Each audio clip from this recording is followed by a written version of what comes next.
नमस्कार मंडळी. रक्षाबंधनच्या तुम्हाला सर्वांना हार्दिक शुभेच्छा.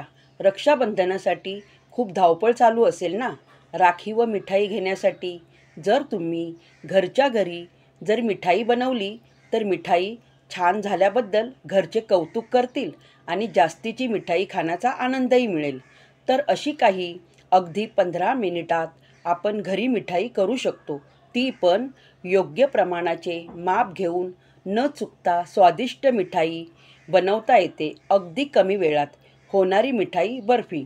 चला तर मग स्वादिष्ट बर्फी कशी बनवायची याचे साहित्य व कृती पाहूया.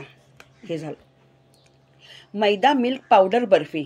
साहित्य: एकाच मापाने सर्व वस्तू घ्यायच्या आहेत. वाटीचे माप: वजनी माप 100 ग्रॅम मैदा, 100 ग्रॅम साजूक तूप, 100 ग्रॅम साखर, 50 ग्रॅम मिल्क पावडर, 50 ग्रॅम पाणी म्हणजे साखरेच्या निम्मे पाणी, 1 टीस्पून वेलची पावडर, 3 काजू बारीक चिरून, 3 बदाम बारीक चिरून, 3 पिस्ता बारीक चिरून.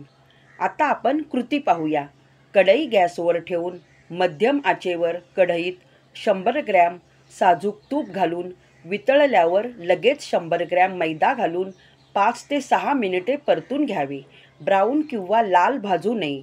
नंतर साखरेच्या पाकासाठी दुसरे भांडे घेऊन त्यात 100 ग्रॅम साखर घालावी व 50 ग्रॅम पाणी घालून एक तार होईपर्यंत ढवळून घ्यावे. एक तारी साखरेचा पाक झाल्यानंतर गॅस बंद करून पाक गरम असतानाच लगेच मैदामध्ये घालून मिक्स करून घ्यावे.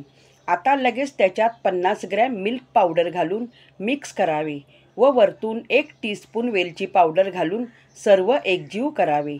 आता प्लेटवर किंवा ट्रेला तूप लावून त्याच्यावर चौकोनी आकाराने थापून घ्यावे व वरतून काजू बदाम पिस्ताचे काप घालून द्यावेत.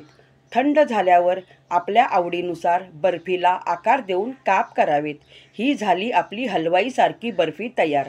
कमी वेळात स्वादिष्ट बर्फी आपण घरच्या घरी करू शकतो.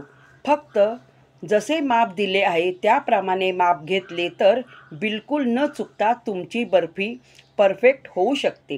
टिप्पणी: बर्फी करताना तुम्हाला साखरेचा पाक जमत नसेल तर पाकाऐवजी 50 ग्रॅम कंडेन्स मिल्क वापरावे.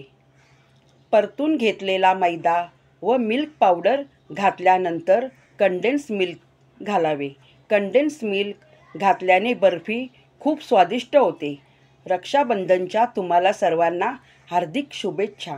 ही रेसिपी तुम्हाला कशी वाटली कमेंट्स करून सांगा. रेसिपीला लाईक करा, बेल आयकॉनवर क्लिक करा, ऑलवर क्लिक करा. धन्यवाद.